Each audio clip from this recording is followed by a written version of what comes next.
Hi everyone. Origin and evolution of the अर्थ बहुत tough लग रहा है ना, क्योंकि बुक से समझ नहीं आ रहा और लेक्चर्स आर सो लॉन्ग और एग्जाम्स भी हैं कल। तो let's just make it very simple for you, but for the very last time आपको इसके बाद साथ साथ पढ़ना चाहिए। Got that?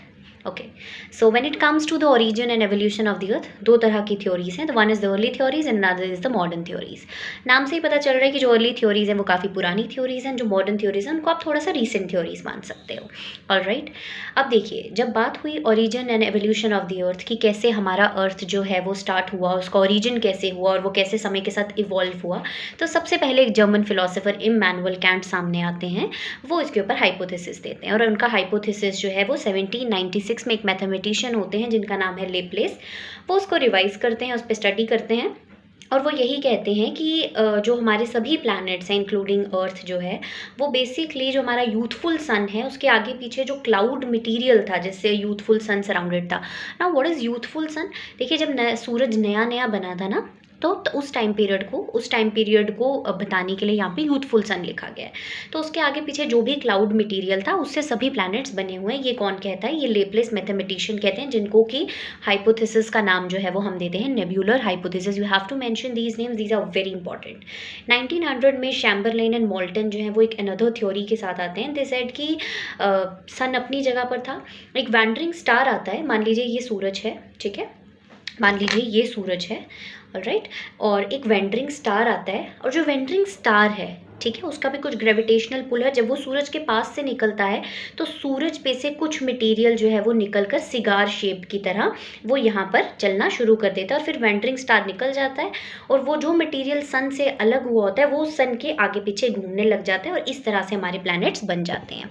Letter on sir James Jeans, sir Jeffrey जो है वो इस चीज़ को प्रूव करते हैं कि या एक्चुअली हमारा जो बाकी के प्लैनेट्स हैं वो ऐसे ही बने होंगे और इन सबको हम बाइनरी थ्योरीज बोलते हैं।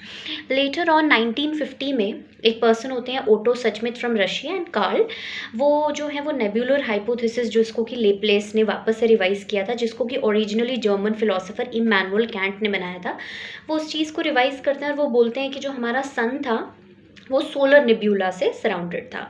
मान लीजिए अगेन ये हमारा सन है, इसके आगे पीछे कुछ क्लाउड मटेरियल है जिसमें क्या क्या चीज़ें हैं, हाइड्रोजन है, हीलियम है, डस्ट पार्टिकल्स हैं, और उनके बीच में कंटिन्यूस फ्रिक्शन हो रही है, उनके बीच में कोलिजन हो रही है।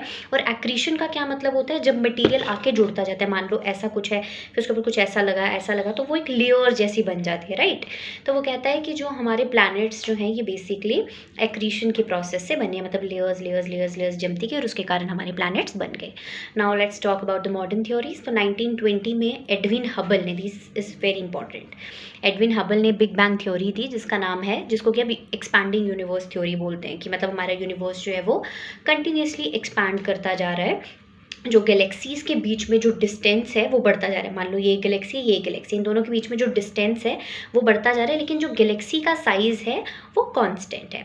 ऑलराइट, अब बिग बैंग थ्योरी की बात करते हैं तो वो बोलता है कि सबसे पहले जितना भी मैटर हमारा यूनिवर्स बनाता है, मतलब जो भी हमारे प्लैनेट्स हैं, ये सब कुछ, ये जो पूरा मैटर है ये बेसिकली एक टाइनी बॉल की फॉर्म में था, जिसका कि इनफाइनाइट टेम्परेचर था, इनफाइनाइट डेंसिटी थी, मतलब हद से ज़्यादा टेम्परेचर था, हद से ज़्यादा डेंसिटी थी, ठीक है। और फिर वो कुछ समय के बाद वो टाइनी बॉल है वो एक्सप्लोड हो जाता है, जो वो टाइनी बॉल तेज टूट जाता है, और ये बोलता है कि ये लगभग 13.7 बिलियन ईयर्स पुरानी बात है। और इस इवेंट के होने के बाद ये जो एक्सप्लोजन होता है उसके पहले 3 मिनट में पहला एटम बनता है, और उसके 3 लाख साल के बाद टेम्परेचर जो है वो 4500 केल्विन तक पहुंचता है और हमारा एटॉमिक मैटर बनना स्टार्ट हो जाता है, और उसके बाद यूनिवर्स जो है वो ट्रांसपेरेंट हो जाता है। This is the modern theory. Big bang theory is very important, इसका डायग्राम बनाना, इसको लिखना बहुत ज़रूरी है। One marker, Edwin Hubble 1920 who propose the big bang theory.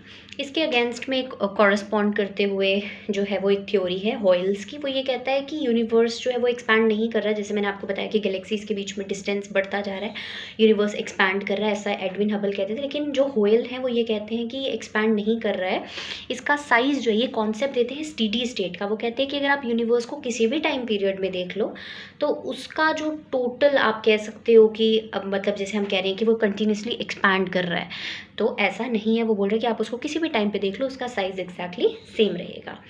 I hope ये शॉर्ट वीडियो आपको हेल्प करी हो। अगर आपको इससे हेल्प मिली हो तो don't forget to like share comment. Thank you.